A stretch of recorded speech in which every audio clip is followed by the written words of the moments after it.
Valley News Live at 6. Good evening and thank you for joining us tonight. I'm Ashley Bishop. Krista Boehm has the weekend off. April marks Autism Awareness Month. It's a nationwide effort to promote autism awareness, inclusion, and self-determination for everyone.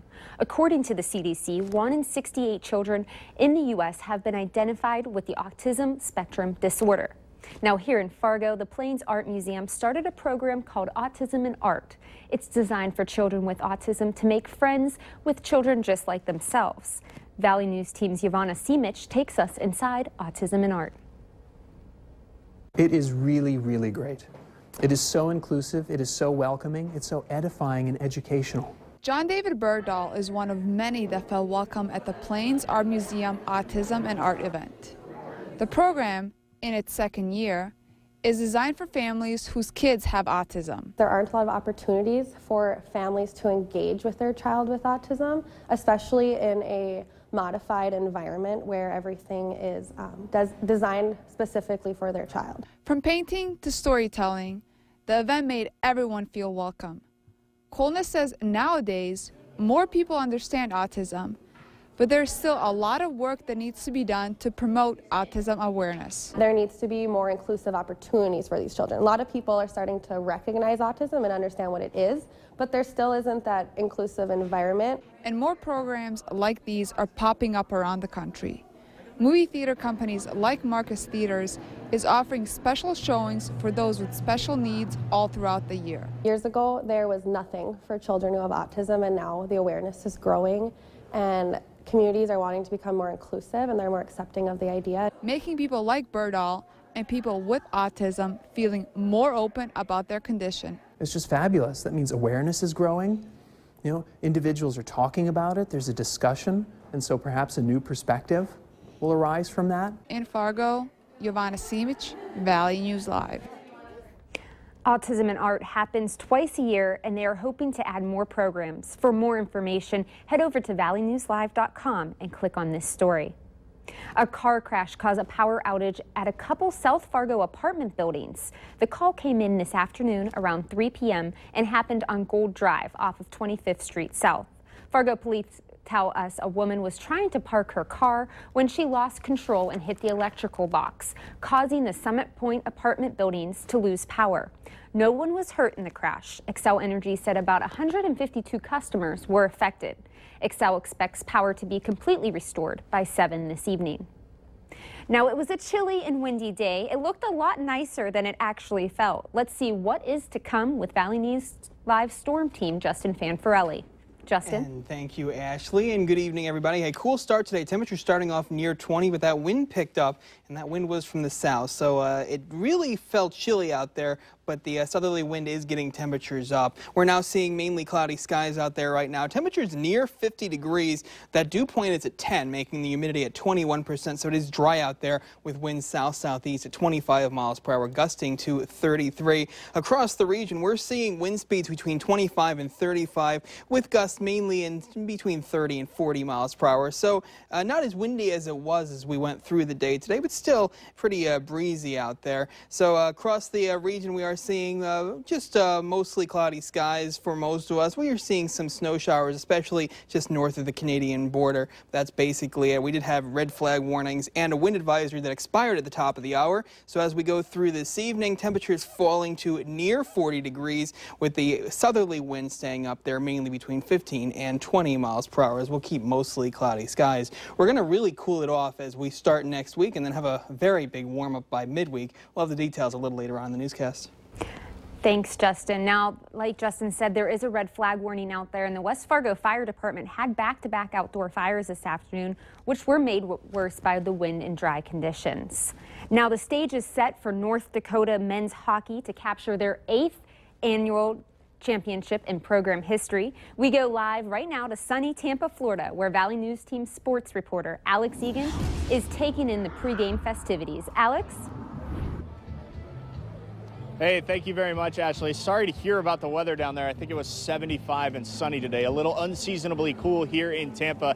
You know, it's hard to believe that there could be more North Dakota fans than there were Thursday night, but I've talked with several people that have come down just for tonight's game. which is set to begin in just about an hour from now here at Amalie Arena. Now on Thursday, as I said, the crowd was decidedly North Dakota fans. And with Quinnipiac a much smaller school and with only recent hockey success, we'll likely see another pro-UND crowd tonight. Now coming up in sports, we're going to hear from the team and why they say it could be something off of the ice that decides the game tonight. Reporting live in Tampa at the Frozen Four, Alex Egan, Valley News Live Sports. Ashley? Thanks, Alex. Bring back that warm weather for us. Now, the game tonight is on ESPN2. We'll go back out to Tampa, as Alex said, in just a few minutes. UND may seem quiet this evening as students gather around the town celebrating the Fighting Hawks, but the fan base expands to more than just those you see walking on the school's campus. UND is in the spotlight, gaining recognition on the national level, and some are even crossing the border just to experience the fun. People want to be here in this town when that happens. It's like New Year's. It's like the end of the Super Bowl. They want to be in that town. Coming up on Valley News 10 at 10, we'll explain why some people are choosing Grand Forks for more than just the hockey life. Tonight's big hockey game led to a friendly wager between Congressman Kevin Cramer and Connecticut Congresswoman Rosa DeLauro. If the Fighting Hawks win, DeLauro will treat Cramer's staff to beer from the No Worries Brewing Company, which is made in Connecticut. And if the Bobcats win, Cramer will treat DeLauro's staff to a box of the world-famous Chippers, the chocolate-covered potato chip from the Woodman's Candy Shop in Grand Forks. It's been roughly 10 months since the death of a 5-year-old Velva, North Dakota girl. She was found unresponsive near a swimming pool. The daycare provider overseeing the girl is serving probation in connection with the girl's death. But the incident has Governor Jack Dalrymple pushing the state agencies to take a closer look at the child care licensing process. Valley News team's Sharon Johnson talks with child care providers about what they go through to have their own licenses renewed. Daycare owner Jennifer Moser has her hands full. She has about 40 employees and 140 children at her two-campus center, KinderKids, but that doesn't stop her from getting her license renewed on time. I think that licensing requirements are very, very minimal. I think as a child care provider, this is the least that you're going to do as far as what's required of you. Child care providers file paperwork on children and staff, have fire inspections, health inspections, trainings, and background checks conducted before their license is renewed. Moser says this amount of work is no excuse for daycares to have expired licenses. As a daycare provider, not being licensed is kind of sad because it's so important. It's one step closer to being a safe place for your child. The new committee will be examining licensing procedures used by the state and counties. It will also consider monetary penalties for providers that miss their renewal deadline. Co-owner of Kid Academy Preschool, Cheryl Tibor, says she has nothing to worry about if changes are made to the licensing process. We've got plenty of time. We know when we got our the time lot we got to relicense. We know a year ahead. Tibor says they are already working on requirements for their October deadline. She says child care providers just have to follow the rules. 5 high-ranking members of the North Dakota Department of Human Services, as well as McHenry County social worker, also face charges in the girl's death. Gun control supporters embarked on their annual bike ride today from Newtown, Connecticut to Washington, D.C. to honor the victims of the Sandy Hook Elementary School shooting. The shooting killed 20 students and 6 teachers back in 2012. The 26 riders will make the 4-day journey to the nation's capital, calling for tougher gun laws. They plan to deliver a petition signed by about 38,000 people, calling on Congress to restrict carrying concealed weapons on college campuses. We think having guns on college campuses is a recipe for problems. It has been in the past, so we think it's important that our campuses, our schools remain gun-free. The cyclist will make several stops along the way to talk to people about gun violence. You know the old saying, one man's trash is another man's treasure? And that's the case at a gigantic rummage sale. The 22nd annual sale in one of West Fargo's Park District's most popular events had over 200 booths selling items, from antiques to toys and to even clothes. The event had something for everyone. The event is considered a kickoff to the springtime yard and garage sales.